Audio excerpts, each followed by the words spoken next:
San Francisco's housing market just posted its greatest year-over-year gains since 2018, and headlines are calling it one of the hottest real estate markets in the country. Today, I'm going to walk you through 7 specific pockets of San Francisco in which we are seeing cooling or softening, meaning longer days on market, much lower median sold prices than San Francisco overall. Now, I'm Katie Pratt with Living in the Bay Area. If this is your first time to this channel and you want more content about the San Francisco Bay Area real estate market, hit the subscribe button below. Counting down, area number 7, the softest entry point in the market in San Francisco is Visitation Valley. The listing price fell 15% year over year since April of 2025. And the neighborhood's median price point is $908,000, which is well under the city's median sold price. You don't know where Visitation Valley is. It's in the city's southern edge, bordering Daly City and McLaren Park. It has historically been one of the neighborhoods to last benefit from the surges in prices in San Francisco. And you have the AI boom forcing demand in more tech center adjacent neighborhoods like the Soma Hayes Valley Mission border, Mission Bay Tech Corridor, Mission Guerrero, Dolores Heights. Visitation Valley is simply farther from that center. This neighborhood has been on the emerging list for years, as is some surrounding neighborhoods, but without infrastructure changes to improve public transportation or without having an anchor employer in the vicinity, the path to near-term appreciation seems slower than other parts of the city. So for buyers who have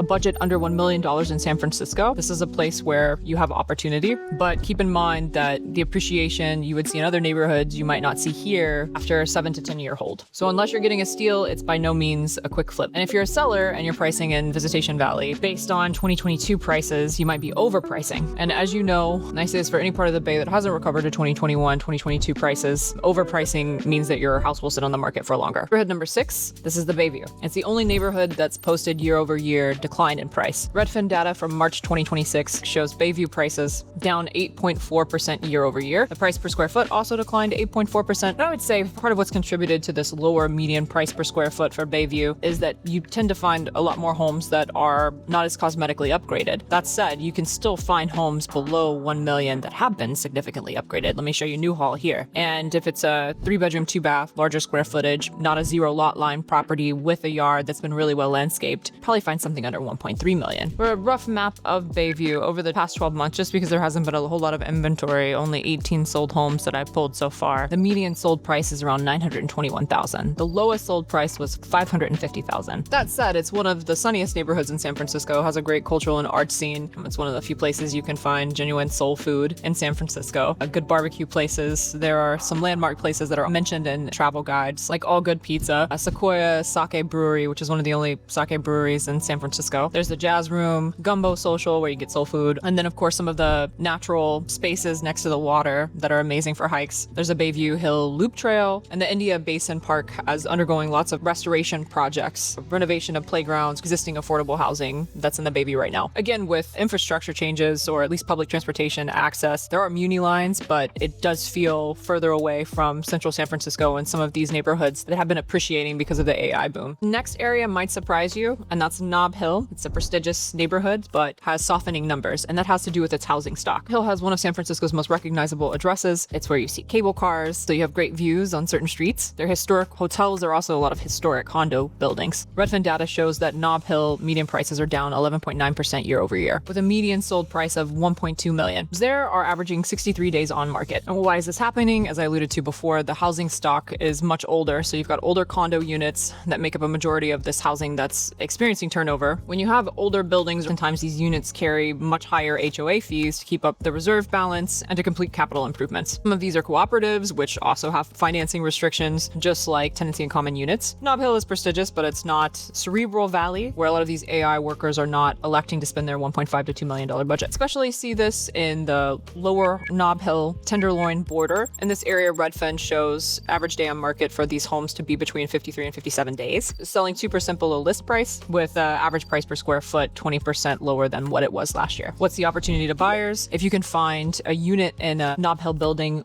with healthy reserves and relatively low HOAs, you're getting a premium address at a meaningful discount in today's market. Of course, if you're a seller selling your Nob Hill condo, make sure that you price attractively in the beginning. Don't start out with aspirational pricing. So just as I would recommend about other neighborhoods that are on the up and up, or our emerging neighborhoods when it comes to real estate appreciation, you plan to buy, I just say it means go in eyes wide open with the plans to hold for a long time. Area number 4, the Tenderloin and adjacent areas, the recovery with a catch. The Tenderloin remains San Francisco's slowest moving real estate market if we're using median days on market and median price price point as metrics. Not that I reference Redfin's competition score frequently, but in the Tenderloin, it's got a 49 out of 100 compared to other places that have scores in the 90s in many neighborhoods in San Francisco. Homes average about 75 days on market and typically sell for about 1% below list price. Yeah, if you're coming from any other part of the United States, that doesn't seem like a real steal, but compared to the rest of the city, this is an anomaly. There's a lot of information around the improvement when it comes to crime rates in the Tenderloin area. SFPD reported that there's been a 14% drop in violent crime since a curfew for all businesses was instated. San Francisco Police Department also reports a drop of about 18% in calls for service during those curfew hours. There's actually a federal lawsuit brought by residents of the Tenderloin and businesses that was dismissed in 2026 because of photos demonstrating improvements in the streets of the Tenderloins when it comes to narcotics use and violent crime. The mayor is also mobilized, with the help of these organizations, of course, on the ground task force to address some of these issues in lieu of it being deferred to the San Francisco Police Department and fire departments. And the caveat here is that residents of the Tenderloin and street-level observers have consistently reported that the improvement on paper has not translated to a change in lived experience. Independent crime data shows that the Tenderloin's overall crime index is still at 182, which is above the national average and well above San Francisco's city average. The SF Standard reported in April 2026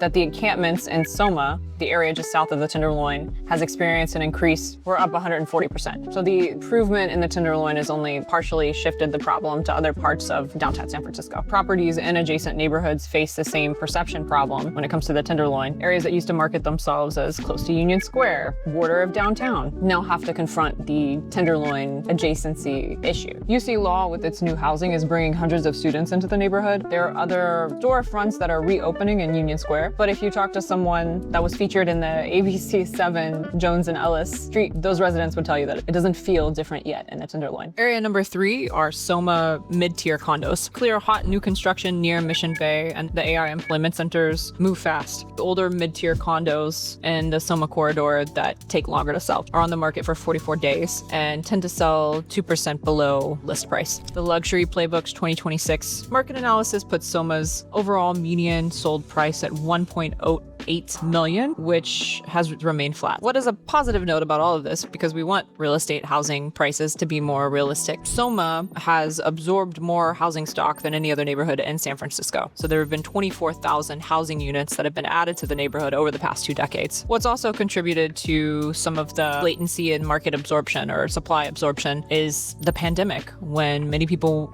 could work remotely and wanted more space and moved out of the downtown centers. The office vacancy is still very high in Soma compared to other parts of the city. The broader Soma downtown office corridor has a 28% vacancy. Meanwhile, Mission Bay's office vacancy just sits at 12%. Those within easy walking distance to Mission Bay's office corridor have seen a 3 to 8% appreciation year over year, above comparable buildings in Soma. Mid-tier Soma condos within walking distance of AI office corridors in Mission Bay are an opportunity right now and may represent the asset type and location with most probable appreciation. Area number 2, another downtown location, that's the financial district. One thing to consider when talking about the financial district is that the few luxury homes that sell genuinely skew the average. So we can't just look at the median price point in the financial district over the last year. There are a handful of ultra luxury waterfront condos with price points above 9 million, selling at 700 to 3,000 per square foot, that have skewed this average. Some of those buildings include 1 Stewart Lane, Mira, 181 Fremont, Lumina. Those are all ultra luxury waterfront buildings that skew the average. But if you have an older condo building more inland with no views,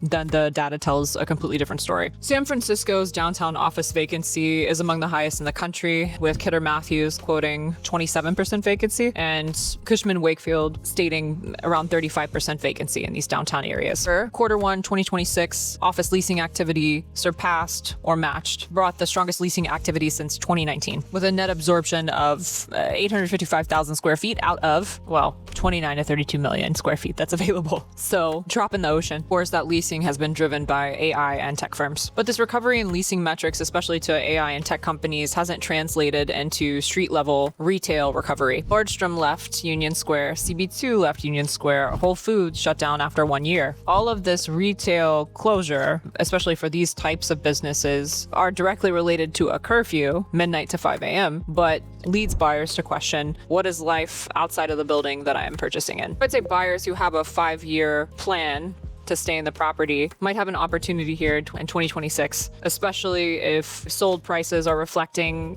something significantly below 2018 and 2019 acquisition prices. So this can present an opportunity for buyers who have a long-term plan. Right now, you're buying at a discount for these more newly constructed condos where big reserves and special assessments presumably won't be on the horizon in the near future. The long-term fundamentals of transit, high walk score, proximity to employers will leave value intact. And if you are a seller who purchased prior to 2021, you can't use 2021, 2022 prices to price in this market. Price and prep respective to your competition on the market right now. In area number one, that's going to be the downtown condo micro market. Again, the citywide median for sold prices in San Francisco just hit 2.15 million, and hot single family homes are going for more than 25% over asking in just 8 days on market. These condos in these neighborhoods of San Francisco are sitting for 33, 60, 133 days. I've already talked about the Tenderloin. Redfin data showed 133 median days on market. Lower Nob Hill, which averages 53 to 57 days on market. And of course, the extremes we see in the financial district because of the newer luxury buildings and the older housing stock that might not have bay views, corner units. And I won't pretend that there are exceptions. Of course, there are premium condo units that were put on the market last year at higher price points, now are selling $300,000 over asking. This AI wealth wave has tended to have a geography. What this wealth wave has not done yet is reverse the structural changes of the downtown residential. Office vacancy is still near historic highs. Street level conditions remain a work in progress. All the retail closures I mentioned in Union Square and the older building stock with high HOAs and restrictive co-op financing continue to be challenges in reviving the downtown area. Of course, there are exceptions, and maybe we're starting to see a change in desirability of certain locations. One condo listed here just sold for $300,000 over asking. It was listed last year at a higher price and struggled to get sold. And when it comes to these downtown condo markets like FiDi, Civic Center, Union Square, buyers might have an opportunity now. This is one of the few places in San Francisco where buyers can get a big discount of $50,000 or more. If you are considering purchasing downtown, think in 5 to 7 increments. Do your building level due diligence with the HOA financials and the reserves. The insider knowledge, the thing that actually moves the needle for buyers and sellers, is understanding where the heat is concentrated and where it isn't. If any of these 7 areas hits close to home, or you're considering purchasing in one of these 7 areas, my contact information is below. Reach out directly that way, or hit the San Francisco neighborhood quiz below if you want to explore other San Francisco neighborhoods based on your preferences.